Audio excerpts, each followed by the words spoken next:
Hello and welcome to the Believe Crew podcast. The business is you. I'm Jamie White, founder of Believe Crew and your host. Let's jump right in.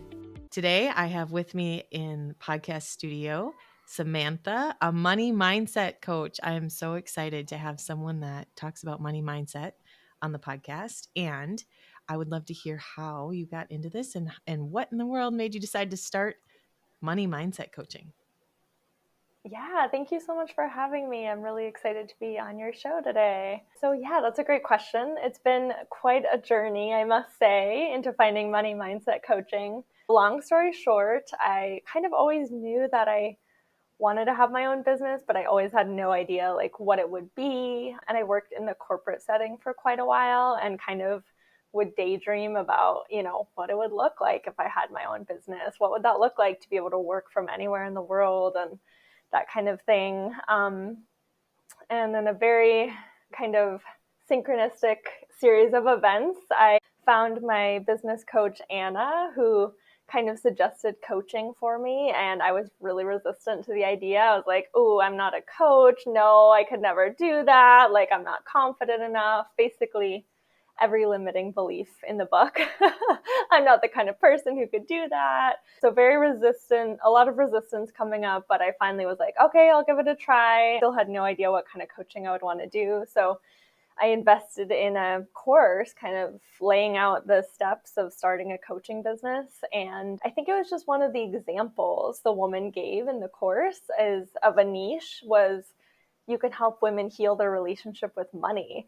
And at the time, I didn't really know what that meant, but there was just something in me that was like, yes, that is what I want to do. That's it. It was like a full body reaction where I was like, that is what I meant to be doing. So yeah, for the last couple of years, I kind of dove headfirst into learning about finances, money mindset, reading every money mindset book I could get my hands on, taking courses, working with coaches, and it kind of led me here to helping other women take control of their finances. I work especially with entrepreneurs, so helping them with all those limiting beliefs and thoughts and fears that come up around money, especially when it comes to like leaving their jobs, which is something I went through when I left my corporate career to be a full-time entrepreneur. I know how terrifying it can be. So just kind of helping women through that same process that I went through and come to the other side of it.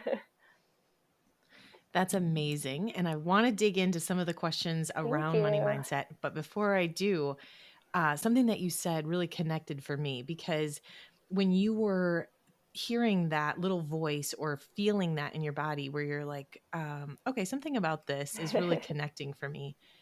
I felt that 5 years ago when I was first getting started on this journey of coaching. Wow. And I must have liked something on Facebook. You know how it goes? Right. Oh, Facebook scrolling, like, whatever. I don't remember doing it, and maybe I signed up for an event. I'm not sure. And then I jumped on a call with someone. I didn't even remember, applying to be on this call. Right. And they said, do you want to sign up for this program, leadership coaching with the John Maxwell team? And I remember this was close to Christmas at the time. And I remember hanging up the phone thinking, I'm going to do this. I don't even know what I'm doing. I don't even know what I'm signing up for, but it's for me. And so I think it was like a $3,600 commitment at the time. Initially, of course there was more as I'm continuing to grow and develop, but this initial investment. And I remember saying to my husband, it wasn't like I was asking. Yeah. You're like, this is happening. I don't know exactly why, but this is happening. Yes. Yeah. And then after paying for it, then I waited 3 months before actually jumping in. And the only reason I did jump in is because I had paid for it. So like some of those money mindset things that come up where I didn't want to jump in because they made you pick, do you want to learn coaching or do you want to learn speaking? And at the time, I didn't even know why I had bought it. Right. And so I couldn't pick a lane. So then for 3 months, I just sit there. But because of the money, then I made the value there. And I was like, you know what? If they wouldn't have charged me that much, would I have just let that sit on the sidelines and never have touched it? I don't know. But anyway, I was meant to go into leadership. John Maxwell is more of a leadership-based coaching program and completely in alignment with where I am today, but I didn't know it at the time. So I really love what you said there. and the fact Thank that you were you. just following your inner wisdom and your calling and everything else. So when you think about the things that come up for clients when you're working with them around money mindset, and you said, obviously you've had to work through your own limiting beliefs. Oh, this is some big stuff in relationships, partnerships, Mhm. business, personally, Absolutely. anything. What comes to mind as some of the major ones or consistent ones or some of the things that people might be thinking about? Yeah, that's a great question. So I love what you said about investments because that's actually a big one that I coach my clients on because it's scary making big investments, right? Like as a coach or an entrepreneur, like it just becomes your new normal. Like you have to kind of it's a kind of leap and the net will appear type of thing where it's like there's no guarantee you're going to get this money back. Like there's no guarantee whatever program or coaching program you're spending money on is going to work for you or that you're going to ever get the investment back. So there's definitely a lot of fear that comes up around investing, especially when it's like a big investment, maybe more, bigger than you've ever made before. And this was something that came up for me a lot because I was like, quote unquote, very responsible with money. Like I had a good corporate salary and I would save most of my money. I had low expenses. And I was just like, no, I don't spend money on like unnecessary things. That's just not part of my identity. So then, yeah, when I started finding all these amazing programs and courses that I was like really excited about, it took a lot of work to shift my mindset around that and like kind of expand my definition of what like a responsible investment looks like and kind of give myself permission to spend money in a way that felt good and aligned and that wasn't just for like necessities like rent and that kind of thing. And I know a lot of my clients have that problem too of like, I want to build this business and I have this huge vision for what I want my life to look like, but I'm terrified to spend $1,000 or the $5,000 for this program that I Mm. know is going to change my life. And there's this saying, you've probably heard it that I love, that the transformation is in the transaction. And Mm. it's kind of like what you said. It's like, are you really going to do anything with this information if you're not paying for it, right? Like there's a lot Right. of like freebies and things you download that just sit in your inbox forever and then you never do anything. So it's almost like Yeah. those big investments are not just beneficial for the person charging it, but it's beneficial for the client too because it's like you're asking them to step up in a way that they haven't before and to really show up, and they're much more likely to do the work and get the transformation if they've spent the money, right? So it's like changing your mindset around investing and what that looks like, and it's just like changes the whole game. So that's a big fear that a lot of my clients have for sure. I love that you started with that and my mind went in three different directions. So I'm going to see if I can, Yeah, I know there's if so we much have to time talk to go through about. all of them. Yes. Yeah. So I was thinking about one of my clients that, because I help people in addition to leadership development and through leadership coaching, I also help people when they're interested in investing in self-storage. That's my background. I love self-storage Oh, okay. development It's and I love it amazing. as an investment opportunity, right? And so Mm-hmm. that's an easy one in the real estate world to say, "Hey, here's an investment opportunity for you." But I remember my clients being nervous, like, "Well, what about in our area?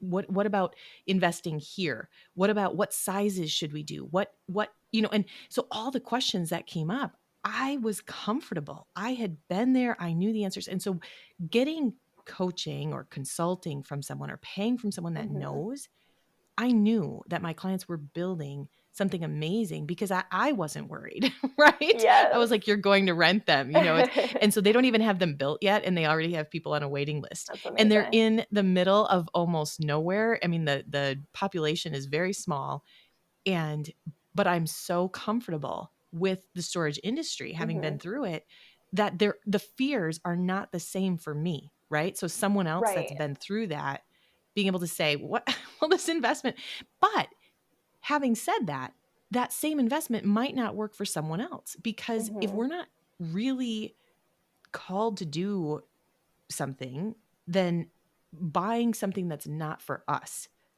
Does that make sense? Like, I Yeah, just want to be clear absolutely. about that. Like, just because someone made the investment doesn't mean that it's meant to work out for them. It might be a Right. learning lesson. But one of the things, since we started with investment, the other thing that came up was the opposite, which was debt. Are there any Yes. people that you work with to help them change their mindset around debt? What I've seen in some that have debt, often it's medical debt. And there's this interesting belief that I've noticed where certain debts are okay. Maybe it's school debt, maybe it's medical debt, maybe it's credit Yes. card debt. But part of it is because they saw it with their parents. And so they don't want to change that trajectory, right? It's like, well, this is acceptable. And Mm, I don't have other debt. Well, okay, but what about this? What do you see when you're trying to work someone through? How do I shift from debt is okay to now I don't want debt anymore? yes, I love that question. It's such a common thing. And I think a lot of people, it's like one extreme or the other, where it's like you grow up thinking debt is the devil and like avoid it at all costs. That's kind of how I was raised, which like I think it served me in a lot of ways, like being taught, like, no, never get into debt because it'll, ruin your life. So I was really careful. Like I paid off my credit cards every month. Like I was super careful about that. It was terrifying to me. And then there's the opposite end of the spectrum where people are like totally fine with like accruing tons of debt and like it's just what you do. It's the cycle. It's very normal for Americans to have like 20K plus in debt. Not to mention, like you said, medical expenses or paying for college. And it's actually one of my favorite things to coach people on because it's so great when you can reframe it and start releasing that guilt and shame around it, because it's really hard to pay it off if you think I'm a bad person because I have this. I made terrible money decisions. I'm not worthy of paying this off, whatever it is. And to just kind of release that and be like, it's okay. Like I'm worthy of paying this off, to totally reframe your feelings around it. Even just the word debt, like it carries a lot of Right. weight to it, right? It has a lot of stress and anxiety that it carries with it. And people often make it mean something bad about themselves if they have it. So I love coaching women on helping them release that shame, release their anxiety and whatever they're making it mean, because it's so much easier to pay it off when you have that, right? When you change your mindset and your energy around it, it becomes like no big deal. Like, of course I'll pay it off. Like, I'm worthy of paying it off. Yeah. So it's definitely like a really like loaded subject, I feel like, but it's really, I think it's definitely time we talk about it more and like release that kind of guilt and secrecy and shame that we all have Yeah. around it, because you're so much more likely to be able to pay it off quickly if you kind of release the emotional side of it. And then also potentially not get back into it. Not Yes, only pay it off, but then not repeat the cycle, right? exactly. Exactly. Because if you haven't addressed the internal beliefs and thoughts and emotions around it, and you somehow do manage to pay it off, people often get right back into the same Yeah. amount, right? So that's why I really like coaching people on like the inner, like the root cause that's causing them to play out the same financial patterns over and over, so that they're not just taking the mad action and then getting themselves back into the same situation, right? I love that. So again, more things coming up for me. So I know someone who is over 70 and has a lot of medical, or not medical debt, but college debt, school debt, because she Mm, went back and basically had to get her mm, doctor's degree to do what she wanted to do, which was actually not at the doctor's level of salary. And those conversations, I asked her, like, why don't we talk about this more? And she's like, there's shame around it. Like, how did I not know mm, that this was going to be, part of my life? And how many people still have that college debt that they don't want to talk about, the yeah, level of debt that they have? So I really appreciate that you pointed that out, because that is holding a lot of us back from making the right decisions by attaching meaning, to the debts or to the right, bad decisions, bad money decisions that we made. But in addition to that, something else that you mentioned was about how you'd been trained to save and how you thought that that was the right, responsible thing to do. mm-hmm. And that debt was bad, right? Right. I've played the game since I think my mom bought the game. It was like $200 20 years ago. Um, it's called Cash Flow, and it's by Rich Dad Poor Dad. And so I grew up with the Oh. belief that borrowing money for, using other people's money, it's in conflict, right? There was the Dave Ramsey belief that debt is bad. Mhm. And then Mhm. there's the Robert Kiyosaki, Rich Dad Poor Dad belief, which Right. is that, use other people's money and leverage it. And so I had taken the game to my husband's family and a couple of different places when we were traveling and we were playing the game. One guy he won the game in like 3 rounds. I was like, oh my word, he gets it. And then the next place we went, I have never played the game so long. I think it was 3 hours, and they were still putting $20 into savings every paycheck. And I was like, Oh my this gosh, is not the that's point of so the funny. game, right? We're not going to get out of the rat race by putting $20 Right. into savings every paycheck. And so it was this really clear visual for me of like, oh my word, this is the other option. Right. But navigating all those choices. And then even just the other night, I was talking to somebody about um the costs of all the different things, like cost of all the insurances or the cost of mutual funds Mhm. or investing and all the investments that we can make. And term life insurance versus a whole life policy or something like that. All of these financial decisions, and we're being sold by people that are wanting to sell us their products and what they make money on. And then like, how are we supposed to get clear money advice? Just out of curiosity. Exactly. Oh my gosh, I totally agree. And I would say that the odds are stacked up against individuals, right? Like from the moment you're born, essentially, like you said, there's like people trying to sell you stuff. Like you're sold the whole idea of going to college, getting a degree, and most people, if they don't have support from their parents, they're already hundreds of thousands of dollars in debt when they're literally starting their career. So like we're just not educated on this stuff, and it's horrible that so many people get into debt so early without the proper education, right? And like you said, there's mixed messages everywhere. There's some people telling you to invest, some people telling you to save. And it really, I mean, it takes its toll on individuals, and it makes them feel like financial freedom is just not an option for them, right? Like it's so early in life starting out and just being like, no, that's never going to happen. Like I'm never going to be debt free. Um, so yeah, there's definitely a lot of mixed messages out there, which is why I love, like, that's why I'm so passionate about helping people with their money mindset, because so many people don't realize it is your mindset, right? Like it all comes down to how you think about it and how you feel about it. We're just not taught that way. We're taught to have the like scarcity thinking of like, there's not enough, I got to hold on to it. And it's normal to struggle financially when it doesn't have to be. Like, it definitely doesn't have to be your reality. But if that's all you've ever been taught, then that is going to be your reality, right? I love all of that. So when I think about that difference between scarcity and abundance, I mean, it can be in anything, right? Any resources. It could be Yeah, time. People saying, "I don't have enough time. I don't have enough time." right. Versus, "Yes, I do. I just need to delegate that." I have enough. Exactly. But so that scarcity piece plays a role in money, and not only money. The same with abundance. But what are some of the things that you see your clients go through, the transformations that they make when they start to be like, how do I have this abundance mindset? And is it just a choice? Do I get to choose abundance? Right, right. It's, I mean, I think everything about money boils down to either having a scarcity mindset or a more abundant money mindset. So, like, it is two ends of a spectrum. And my goal is to help people kind of eke from the scarcity to the abundance side of things.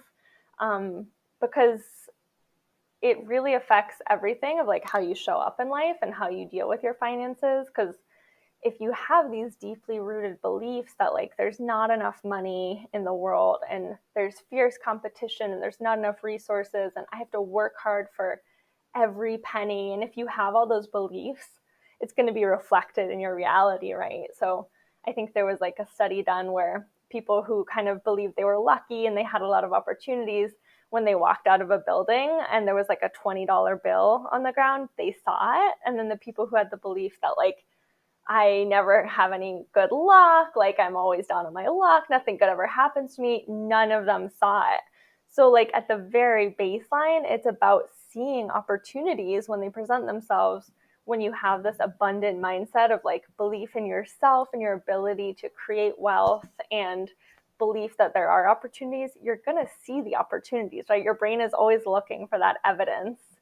And like, if you don't believe it's possible, your brain just like shuts that off, right? That makes me think of my cousin when we were little, and he would always go up to the arcade machines and he checked for quarters. And I kid you not, the kid almost always there was money waiting for him to be playing games. He Oh didn't my ever have to use his own gosh. money to play the games I love because there was that. a $20 bill sitting on the floor next to the change machine that someone didn't realize fell out of their thing, or there was extra quarters Right. left. And he believed in the opportunity, and so he walked I up and love he looked for it every time. that. It was yeah, just this simple basic, at a basic level, That's right? But so then how does it fun. impact Yeah. us on the higher level? Yeah. Yeah. One of the things that's coming up when I think about people that are wanting to shift from Hmm. debt to no debt, and also how do I get to a better place financially, with my money mindset. When you think about abundance in a way, I guess here's the conflict that I'm going to try and communicate and see if you can see it or hear it, Hmm. and speak to it. Some of the beliefs are, well, I don't want to say no. I don't want to say no to my kids. Is that Mm, actually a scarcity mindset in a way?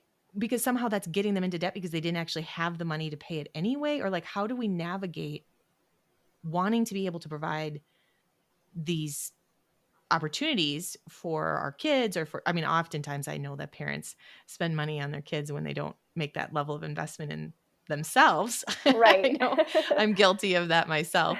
And yet that idea that I can't say no, or I don't know how Mm. to say no, or I don't want to say no. Do you run into that, like where people are still continuing to spend, and how is that not an abundance mindset in a way? Does that make sense? Yeah, that's such a great question. And I think especially it comes up with parents. I think that's really hard. Like I've been asked that question before of like, how do I feel abundant when I go to the store and my kid asks me for this thing and I literally can't afford it and I have to say no? And like, I never want to invalidate someone's experience because I know that that's really hard. And like, of course, you want to give your kids the world. But I would say again, it all starts with like how you're feeling about it because only you can tell if something is an abundant purchase. Like it's how it makes you feel.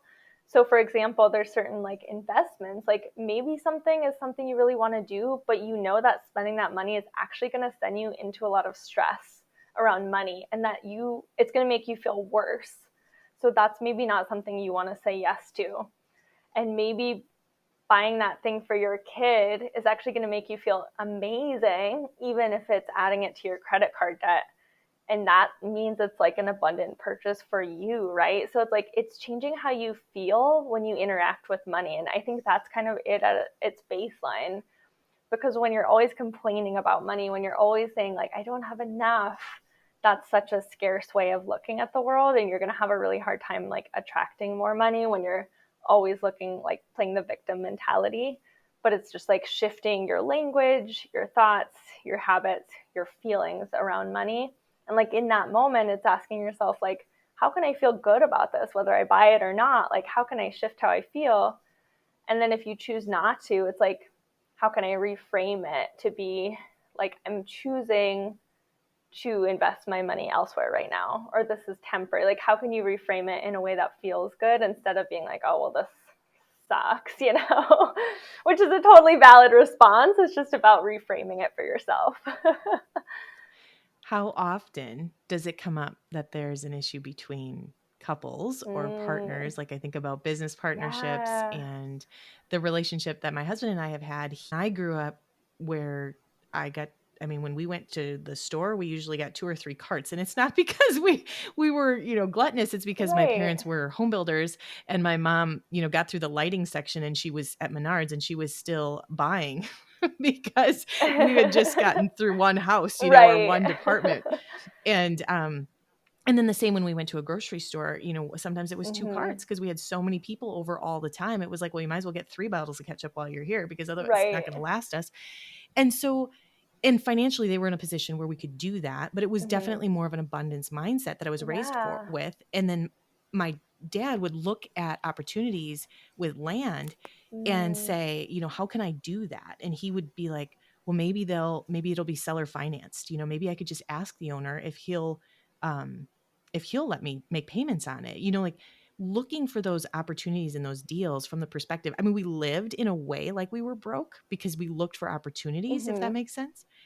But it was definitely a different perspective. So then when Kevin and I get married, we have very different Right. ideas about money. How often do you run into that, and how do you help people through that? Oh my gosh, yeah, that is so common, so common. Because, like you said, I love what you said about childhood, because that's kind of when it all starts, right? Because when you're a kid, you have no way of discerning between, like, yes, this is what I want to believe, or no, this isn't what I want to believe. You're just like a little sponge. Like, everything you see is true. And then as an adult, you're still playing out those patterns, right? Even if you don't know it, it's all subconscious. So like, yeah, if a couple is raised in like a very different environment, or their parents had very different views about money, then it can definitely cause like issues in the relationship. And what especially I see is like my clients, usually I work with women, and they're like the ones who are kind of working on their money mindset and trying to be more abundant and invest in themselves more. And they're like, what do I do? My partner doesn't thinks this is all like crap, basically. And like, how do I get him on board? And I always think that like the best way to handle it is like you lead by example, right? Like you can't really force anyone to go on this journey with you if they're just not about that life at all. But you can work on it so much yourself that they see the changes in you, that they see how much better you're doing and how much better you're feeling about money. And they, yeah, basically leading by example. And it will rub off on them in like certain ways, like it might not be always conscious, but if you kind of make yourself unavailable for that like negative thinking, and just make it very clear, like I'm working on this myself, and I'm no longer available for complaining about money, talking about how there's never enough, that kind of thing. Like you can slowly shift it that way. But of course it's hard because like you want to be like, well, you should read this book too, Yeah. or you should do this. And oftentimes the spouse does eventually come around, right? But it kind of takes a while. I love that you put the ownership back on the person that is coming to you for help. Because at first I was going to say, well, do you recommend a relationship coach, as like the next Yeah, place to that's a go? great But question. really you just said, hey, let's let's look at what you can do. Mm-hmm. And what you mentioned about um oftentimes the spouse does come along. I do believe that most times when we're connecting in a relationship, our inner child loves their inner child. And so Mm-hmm. there some sticky things happen along the way. And so there's some different belief systems that we need to work through that we didn't know were going to be a problem. And I think of the story recently that I heard of another couple, and he shared their debt-free scream on Dave Ramsey. And he said, eventually he was interested, and he noticed that the book was already on the bookshelf. And so then he went to his wife and he's like, hey, I want to get on board with this. And she's like, well, I shared that book with you a while ago, but you weren't interested. Mm-hmm. And so sometimes it does just take believing, Mm-hmm. that maybe right now is not the right time, but Right. there is going to be a time. And if I continue to live where I'm shifting my thinking, I'll be ready to help that other person along, or be Exactly. ready. Yeah. Yes, I Yeah. So love I that. love that you keep the ownership on the person that's coming coming for Right. the help. There's certain things that are out of our control, and that's like other Mhm. people's behavior is definitely one of them. So it's like taking back your own power and deciding how you want to live your life. And I know that's hard when you share, Mm. like, maybe bank accounts or that kind of thing, but just focusing Right, on what right. you can control. Do you have anything else that comes to mind when you think about the things that come up in money mindset and things that you would love for people to know? I think a lot of people find there's this period of time when you're working on your money mindset between the time where you're kind of releasing those old scarcity beliefs, but before you truly believe the new beliefs. And I think that can be really hard. And a lot of people are like but is there more than enough? Like they're trying to do these affirmations daily and trying to really ingrain it, but they're not like fully believing it. And I just want to say, like, that's totally okay. Like, it takes time, and there's definitely like a transition period when you're kind of moving out of the old identity and into the new, but you haven't fully embraced it. And my favorite kind of hack for that is just like questioning the old belief, like, is this actually true? Is it actually true I'm bad with money? Like, is this the ultimate Mm. truth, or is this just something that I've told myself my entire life? Is this just a story I've told myself? And then what could be more true, right? Choosing a new belief that feels a lot better. Like, I'm willing to believe that I could be good at money, or I'm learning to be good with money. And then my favorite hack is just like looking for evidence of the new belief in your life, right? Because the Yeah. more evidence you find, like the more it'll actually feel true. So just making that like transition, instead of, it kind of feels like you're playing pretend. You're like, I'm not actually really good with money though. Like my brain is lying. So just like making it as concrete as possible definitely always helps.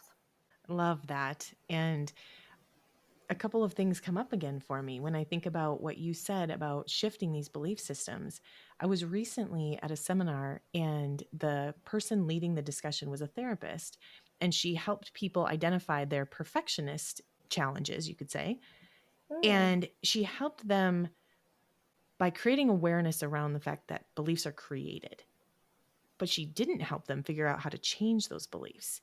And she left everybody in the room hanging because she said, well, actually, my schedule's full and I can't help you anyway. And I was like, what? Oh no. I know this is the whole point of coaching, right? Is to help people with that. And so this was a Mm-hmm. therapist that was saying, because they're like, well, do we need therapy around our perfectionism? Like, what do we do about this? And she said, Right. well, I have a waiting list and I'm full and I actually don't even like what I'm doing. Oh Was like, no. let me at the microphone. Yes, you're like, let me take Like, over, please. yeah. So when you're describing it, you're making it seem normal to shift a belief system, to choose something new, to look for proof that actually the new belief is already there. You're already capable of being this person. You've already been this person. And here's how, that's what I'm hearing from you. That's amazing. I love that. I love that we're giving people the opportunity to choose something new instead of keeping something we don't want to keep.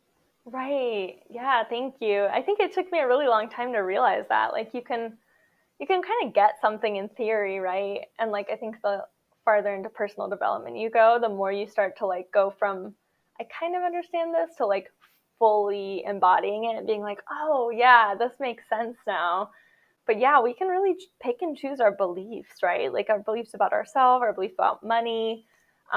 One of the things I have my clients do is like write down all their memories around money and all their like negative beliefs and stuff. And then once you really go deep into like your essentially your origin story of like how did you get this belief and how did this start?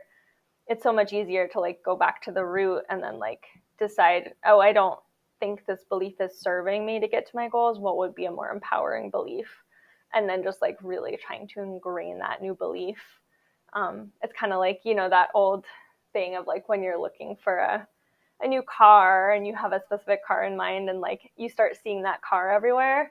It's not that there's suddenly Mhm. that many more cars on the road. It's that your mind is filtering the information around you for it. And it's the same thing. Like if you have a belief that you're a bad money manager, your mind is going to disregard all that other information and Mm. just pay attention to the evidence that you're a bad money manager. So that's why it's so important to shift out of those limiting beliefs.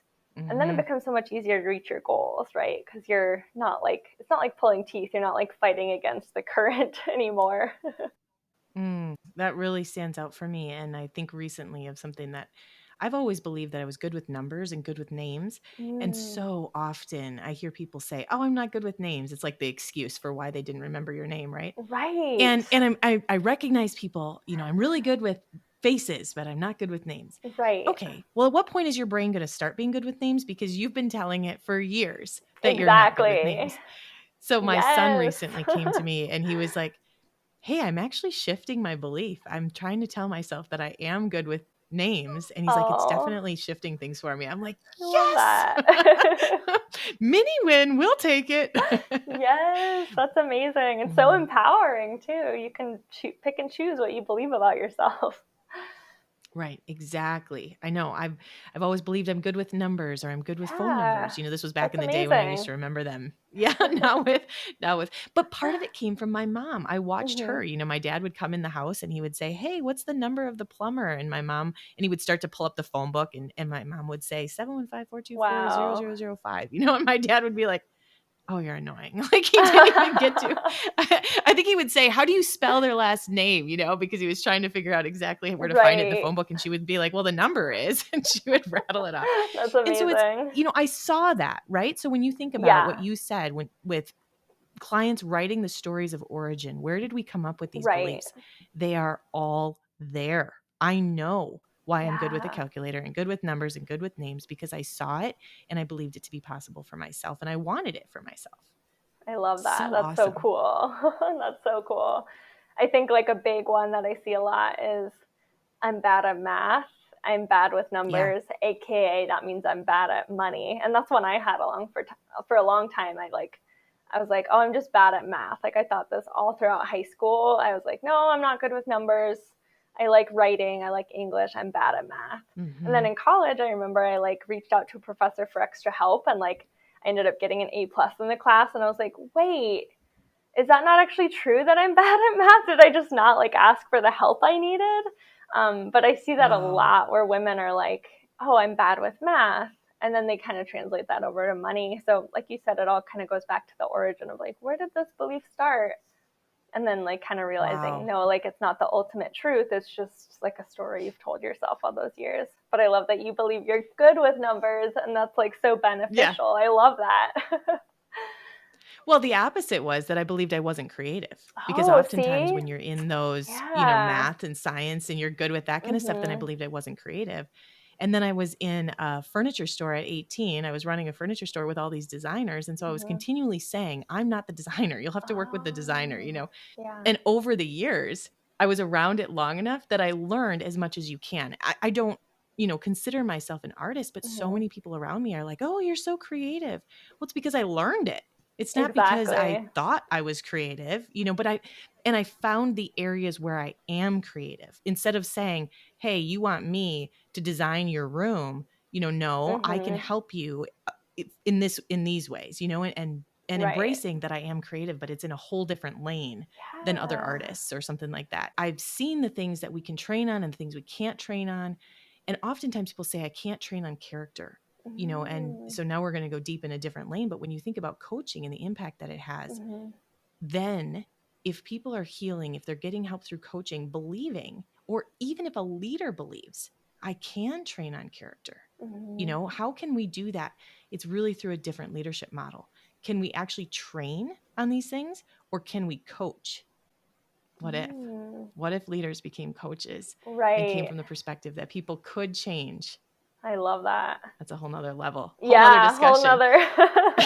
I love it though. It's so interesting. Yeah. So when you think about the business that you would love to create in the future, and I know that you came into this without the expectation that you were even going to be a money mindset coach. I love that you stepped into, like you said, you used to think of yourself as bad with math. 5 years ago, would you have ever dreamed that you'd be a money Oh my mindset God, coach? never. But now when you think about the future and the level of impact that you can make, what are some of the things that come up for you as would be crazy cool in the next couple of years? Oh, yeah, that's a great question. I think I would love to like just teach as many people as possible about it because it's something that I like has changed my entire life learning about it. It's like kind of like you said about taking your power back, just feeling so much more empowered about like I can literally create any financial reality I desire, and it's not dependent on my job, it's not dependent on my business. Like I can create that by changing how I think and feel around money. So just like creating more courses, getting to a broader Mm. audience. Right now I just do like one-on-one coaching, so kind of broadening that to, yeah, just teaching as many people as possible about it because it's honestly just so fun. Like I love learning about it. I love teaching about it. I could read about this all day long, and I think that it can really change people's lives because it's not something that we're taught about at all. And Mm-hmm. having negative relationship with finances can really put a damper on every aspect of your life, right? So It's just like huge. learning how to shift out of that is totally life changing. Well, I love some of the things that you said because I heard you say I'd love to teach. And when I think about the different personalities, there's a test called lifelanguages.com. And Oh. one of them, which I'm guessing if you are, potentially a high contemplator. And that means you have the Oh gift of teaching. So stepping into that gift, right? Even though, and then the other thing you said is right now you are just doing one on one coaching. And I want to yeah. point out that that is some of the best and most amazing work. And we need people Thank that are you. doing one on one coaching. Yes. So I definitely want to highlight that you offer that because, Appreciate that. in addition to the idea that your gift is in teaching and that you're meant to create a course, that's great. That's awesome. You can create more impact. You can help people at other levels. And I want to point out that I love that you still offer the one on one because if you're not offering it anymore, then I'm going to hopefully find more people that are because doing that work, like you said in the beginning, we can read a lot of books, we can study Mhm. this, but until somebody else hears what we're saying that we don't know we're saying and helps walk us through the process. I don't know about you, but I've read some money mindset books and they have a lot of really good questions at the end of each chapter and I don't do them. Yes, exactly. Never. I'm like, oh, I'll do those journaling questions later. Yes. And they're really good. They're Nothing so against the good. authors. They're So good. amazing. I need someone to ask me the question and to Yes. sit there while I think about responding. So, exactly. I love that. I'm totally the same way. You need that accountability, right? yeah, someone to hear what I don't know I'm saying, somebody to call me out on my junk, when I'm distracting. So, yeah. anyway, I really believe that you'll be able to create because I know that you're investing in yourself and continuing to get coaching. So, I know that you'll be able to make the impact that you're looking to make in the next couple of years in this way. It's awesome. Super exciting. Thank you Thanks for so coming on. much. Yeah, thank you so much for having me. It's so much fun talking about all this.